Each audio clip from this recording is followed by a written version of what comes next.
Good evening, and welcome to the Way of Salvation Christian Church presents the one-year Chronological Bible 365-day reading plan brought to you by Tyndale House Publishers. I am Minister Jewett Peterson Sr., and today is January the 25th, 2024, and we are doing day 117 of our plan. And day 117 consists of 2 Samuel chapter 12, verse 26 through 31, 1 Chronicles chapter 20, verses 2 and 3, 2 Samuel chapter 13, and 2 Samuel chapter 14. It is 11:06 p.m., and we are in the evening of the 5th day of the week. And we'll be reading from the New Living Translation, day 117. And we'll be starting off with 2 Samuel chapter 12, starting at verse 26. Meanwhile, Joab was fighting against Rabbah, the capital of Ammon, and he captured the warrior fortifications. Joab sent messengers to tell David, "I have fought against Rabbah and captured its water supply. Now bring the rest of the army and capture the city, otherwise I will capture it and get credit for the victory." So David gathered the rest of the army and went to Rabbah, and he fought against it and captured it. David removed the crown from the king's head, and when it was placed on his own head, the crown was made of gold and set with gems, and it weighed 75 pounds. David took a vast amount of plunder from the city. He also made slaves of the people of Rabbah and forced them to labor with saws, iron picks, and iron axes, and to work in the brick kilns. This is how he dealt with the people of all the Ammonite towns. Then David and all the army returned to Jerusalem. 1 Chronicles chapter 20, verse 2. Then David went to Rabbah and removed the crown from the king's head, and it was placed on his own head.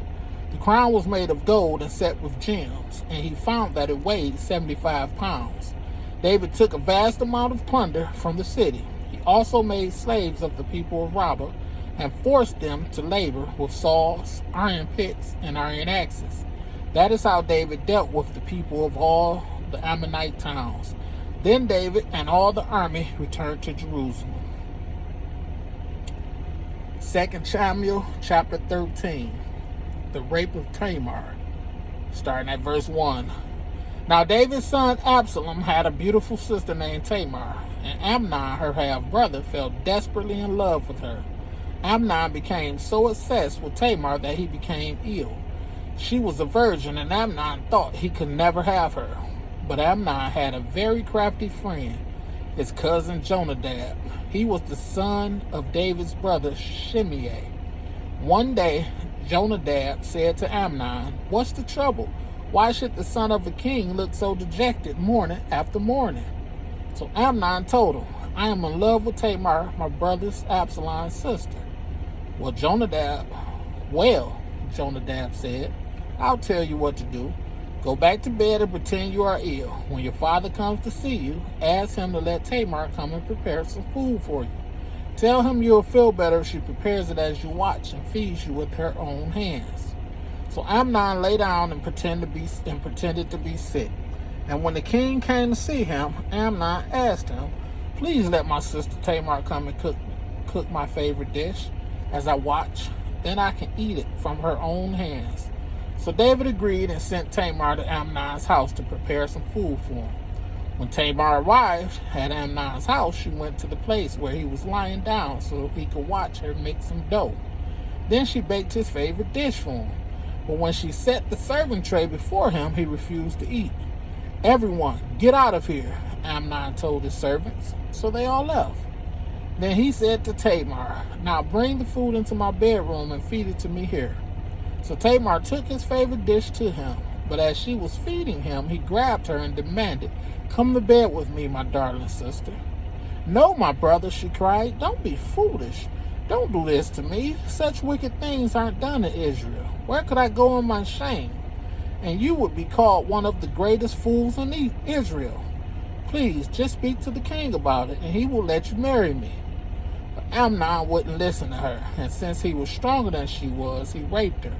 Then suddenly, Amnon's love turned to hate, and he hated her even more than he had loved her. "Get out of here," he snarled at her. "No, no," Tamar cried. "Sending me away now is worse than what you've already done to me." But Amnon wouldn't listen to her. He shouted for a servant and demanded, "Throw this woman out and lock the door behind her." So the servant put her out and locked the door behind her.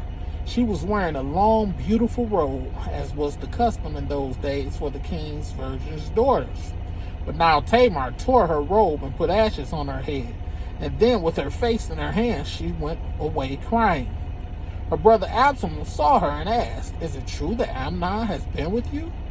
"Well, my sister, keep quiet for now, since he's your brother. Don't you worry about it." So Tamar lived as a desolate woman in her brother Absalom's house. When King David heard what had happened, he was very angry. And though Absalom never spoke to Amnon about this, he hated Amnon deeply because of what he had done to his sister. Absalom's revenge on Amnon is the next section.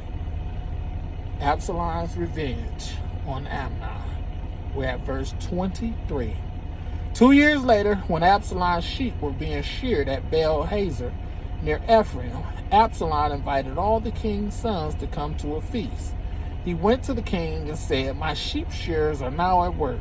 Would the king and his servants please come to celebrate the occasion with me?" The king replied, "No, my son. If we all came, we would be too much of a burden on you." Absalom pressed him, but the king would not come, though he gave Absalom his blessing. "Well then," Absalom said, "if you can't come, how about sending my brother Amnon with us?" "Why Amnon?" the king asked. But Absalom kept on pressing the king until he finally agreed to let all his sons attend, including Amnon. So Absalom prepared a feast fit for a king. Absalom told his men, "Wait until Amnon gets drunk. Then at my signal, kill him. Don't be afraid. I'm the one who has given the command. Take courage and do it." So at Absalom's signal, they murdered Amnon. Then the other sons of the king jumped on their mules and fled. As they were on their way back to Jerusalem, this report reached David. "Absalom has killed all the king's sons. Not one is left alive." The king got up, tore his robe, and threw himself on the ground. His advisors also tore their clothes in horror and sorrow. But just then, Jonadab, the son of David's brother Shimei, arrived and said, "No, don't believe that all the king's sons have been killed. It was only Amnon. Absalom has been plotting this ever since Amnon raped his sister Tamar." "No, my lord the king, your sons aren't all dead. It was only Amnon." Meanwhile, Absalom escaped. Then the watchman on the Jerusalem wall saw a great crowd coming down the hill on the road from the west. He ran to tell the king, "I see a crowd of people coming from the Chronicles road along the side of the hill." "Look," Jonadab told the king, "there they are now. The king's sons are coming, just as I said." They soon arrived, weeping and sobbing, and the king and all his servants wept bitterly with them. And David mourned many days for his son Amnon. Absalom fled to his grandfather, Talmah of Ammihud, the king of Geshur. He stayed there in Geshur for 3 years, and King David, now reconciled to Amnon's death, longed to be reunited with his son Absalom. 2 Samuel chapter 14. Joab arranges for Absalom's return. We're starting at verse 1.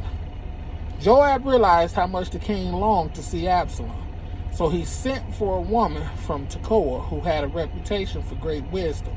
He said to her, "Pretend you are in mourning. Wear mourning clothes and don't put on lotions. Act like a woman who has been mourning for the dead for a long time. Then go to the king and tell him the story I'm about to tell you." Then Joab told her what to say. When the woman from Tekoa approached the king, we're going to start at verse 4.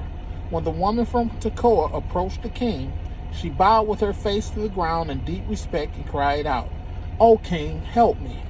"What's the trouble?" the king asked. Alas, I am a widow, she replied. My husband is dead. My 2 sons had a fight out in the field, and since no one was there to stop it, one of them was killed.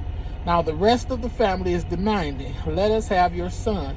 We will execute him for murdering his brother. He doesn't deserve to inherit his family's property. They want to extinguish the only coal I have left, and my husband's name and family will disappear from the face of the earth. Leave it to me, the king told her. Go home, and I'll see to it that no one touches him. Oh, thank you, my lord, the king, the woman from Tekoa replied. If you are criticized for helping me, let the blame fall on me and on my father's house, and let the king and his throne be innocent. If anyone objects, the king said, bring him to me. I can assure you he will never harm you again. Then she said, please swear to me by the Lord your God that you won't let anyone take vengeance against my son. I want no more bloodshed. As surely as the Lord lives, he replied, not a hair on your son's head will be disturbed. Please allow me to ask one more thing of my lord the king, she said. Go ahead and speak, he responded. She replied, why don't you do as much for the people of God as you have promised to do for me? You have convicted yourself in making this decision because you have refused to bring home your own banished son. All of us must die eventually. Our lives are like water spilled out on the ground, which cannot be gathered up again. But God does not just sweep life away. Instead, he devises ways to bring us back when we have been separated from him. I have come to plead with my lord the king because people have threatened me. I said to myself, perhaps the king will listen to me and rescue us from those who would cut us off from the inheritance God has given us. Yes, my lord, the king will give us peace of mind again. I know that you are like an angel of God in discerning good from evil. May the Lord your God be with you. I must know one thing, the king replied, and tell me the truth. Yes, my lord, the king, she responded. Did Joab put you up to this? And the woman replied, my lord the king, how can I deny it? Nobody can hide anything from you. Yes, Joab sent me and told me what to say. He did it to place the matter before you in a different light. But you are as wise as an angel of God, and you understand everything that happens among us. So the king sent for Joab and told him, all right, go and bring back the young man Absalom. Joab bowed with his face to the ground in deep respect and said, at last I know that I have gained your approval, my lord the king, for you have granted me this request. Then Joab went to Geshur and brought Absalom back to Jerusalem. But the king gave this order, Absalom may go to his own house, but he must never come into my presence. So Absalom did not see the king. Next section is Absalom reconciled to David. We're starting at verse 25. Now Absalom was praised as the most handsome man in all Israel. He was flawless from head to foot. He cut his hair only once a year, and then only because it was so heavy. When he weighed it out, it came to 5 pounds. He had 3 sons and 1 daughter. His daughter's name was Tamar, and she was very beautiful. Absalom lived in Jerusalem for 2 years, but he never got to see the king. Then Absalom sent for Joab to ask him to intercede for him. But Joab refused to come. Absalom sent for him a second time. But again, Joab refused to come. So Absalom said to his servants, go and set fire to Joab's barley field, the field next to mine. So they set his field on fire as Absalom had commanded. Then Joab came to Absalom at his house and demanded, why did your servant set my field on fire? And Absalom replied, because I wanted you to ask the king why he brought me back from Geshur if he didn't intend to see me. I might as well have stayed there. Let me see the king. If he finds me guilty of anything, then let him kill me. So Joab told the king what Absalom had said. Then at last David summoned Absalom, who came and bowed low before the king, and the king kissed him. May the Lord have a rich and bountiful blessing to the reading, hearing, and doing of his word. Thank you for joining me. Be blessed.